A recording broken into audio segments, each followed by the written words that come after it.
اپنی لائف میں جو کچھ بھی کر رہے ہیں اس کو سیکھیں. اس کی چھوٹی سی مثال دوں گا, پہلے بھی میں ذکر کر چکا ہوں. اسٹیفن آر کوے کی کتاب ہے 7 Habits of Highly Effective People. اس میں ایک کہانی انہوں نے شیئر کی ہے. چیپٹر نمبر 7 میں لاسٹ ہے, 7 ہیبٹس ہے نا, لاسٹ ہیبٹ ہے. اس لاسٹ ہیبٹ کا نام یہ ہے شارپن دا سا. اب اس پر ایک چھوٹی سی انہوں نے اسٹوری شیئر کی ہے. وہ یہ کہ آپ امیجن کریں, صبح آپ گھر سے نکلے ہیں اپنے کام کے لیے, رستے میں جا رہے ہیں, رستے میں دیکھا ہے کہ ایک شخص ہے جو درخت کو کاٹ رہا ہے.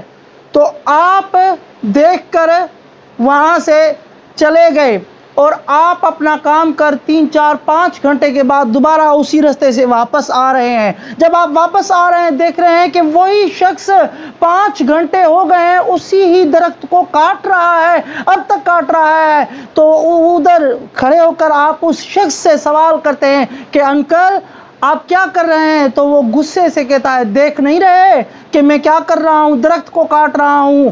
تو آپ اسے مشورہ دیتے ہیں کہ انکل آپ کو اتنا سا ٹائم ہو گیا ہے, آپ اب تک درخت کو نہیں کاٹا. تو وہ کہتا ہے کہ بس کیا کروں, یہ کام بہت مشکل ہے اس وجہ سے نہیں کاٹا. تو آپ اس کو مشورہ دیتے ہیں انکل 5-10 منٹ نکال کر, یہ جو آپ کا آرا ہے یہ کمزور ہو گیا ہوگا, اس کو تیز کر لیں, اس کو شارپن کر لیں, اس کو صحیح طرح سے اس کو تیز کریں گے تو آپ کا کام جلدی ہو جائے گا.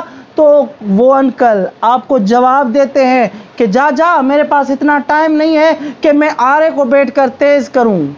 تو اس کہانی سے ہمیں یہی سبق ملتا ہے کہ ہم بھی یہی غلطی کر رہے ہوتے ہیں. کوئی بتانے والا سمجھانے والا ہمیں سمجھا رہا ہوتا ہے کہ بھائی تمہارے اندر یہ اسکل ہے اس کو پالش کر لو, تمہارے اندر یہ چیز ہے اس کو پالش کر لو. ہم اس کو پالش نہیں کر رہے ہوتے, ہم سمجھا جا تو اپنا کام کر, میں اپنے کام سے لگا ہوا ہوں. ہمارا یہ جواب ہوتا ہے.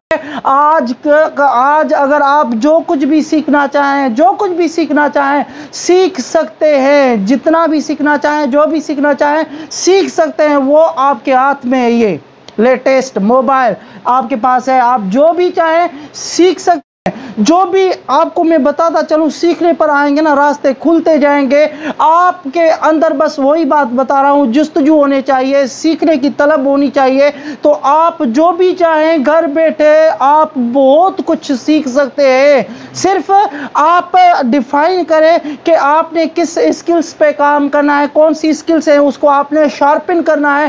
جن اسکلز میں آپ ویک ہیں, آپ اگر سیکھنا چاہتے ہیں کانٹینٹ رائٹنگ اس کے کورسز پڑھے ہوئے ہیں, آپ پریزنٹیشن اسکل سیکھنا چاہتے ہیں اس کے کورس پڑھے ہوئے ہیں, آپ کمپیوٹر اسکل سیکھنا چاہتے ہیں فری آف کاسٹ کورس پڑھے ہوئے ہیں. سب سے بڑا جو سیکھنے کا سورس ہے یوٹیوب ہے. ویڈیو جا کر دیکھیں, سرچ کریں, آپ کو مل جائے. ایک ویب سائٹ ہے, میں آپ کو بتا دیتا ہوں, کوئی بھی انگلش کی کتاب ہو, کسی بھی فیلڈ سے ریلیٹڈ, کسی بھی ٹاپک سے ریلیٹڈ, آپ جا کر جائیں اور وہاں پہ سرچ کریں, فری آف کاسٹ وہاں سے ڈاؤن لوڈ کر سکتے ہیں.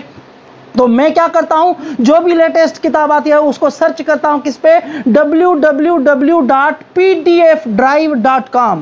اس پر ہر منٹ میں ہزاروں کتابیں اپلوڈ ہوتی ہیں. ابھی بھی جا کر میں کہتا ہوں, ابھی آپ کے پاس موبائل ہے, جا کے سرچ کریں www.pdfdrive.com. دیکھیں تو 1 منٹ میں اس پر کتنی کتابیں اپلوڈ ہو رہی ہوتی ہیں, وہ ریزلٹس آپ کے سامنے آ جائیں گے. تو جو بھی آپ کا ٹاپک ہے, سائیکالوجی ہے, انگلش ہے, سائنس ہے, کیمسٹری ہے, فزکس ہے, میتھس ہے, جس بھی ٹاپک سے ریلیٹڈ آپ کو پی ڈی ایف میں بک چاہیے وہاں پر انگلش میں آپ کو بکس مل جائیں گی. پھر مجھے وہ بک نہیں ملتی کیونکہ مشکل ہوتا ہے وہاں پر ریچ کرنا, وہاں پر اپلوڈ نہیں ہوتی, تو میں کیا کرتا ہوں, یوٹیوب پہ اس کتاب کی بک سمری سرچ کرتا ہوں. انگلش میں بھی آ جاتی ہیں, اردو سب ٹائٹل میں بھی آ جاتی ہیں. تو وہ 10 منٹ کے اندر, 7 منٹ کے اندر پوری کی پوری کتاب کی میرے پاس سمری آ جاتی ہے اور اس کا کریکٹس میرے پاس آ جاتا ہے. تو آپ بھی اس طرح سیکھ سکتے ہیں, اس طرح سے اپنی اسکلز کو پالش کر سکتے ہیں. اور جن چیزوں میں آپ ویک ہیں, جو بھی آپ کے ویک ایریاز ہیں, اس پر کام کرنا شروع کر دیں. کیوں کہ آج اپنے آپ پر کام کرو گے, کل یہی اسکلز آپ کو آپ کی منزل کی طرف لے کے جائیں گے.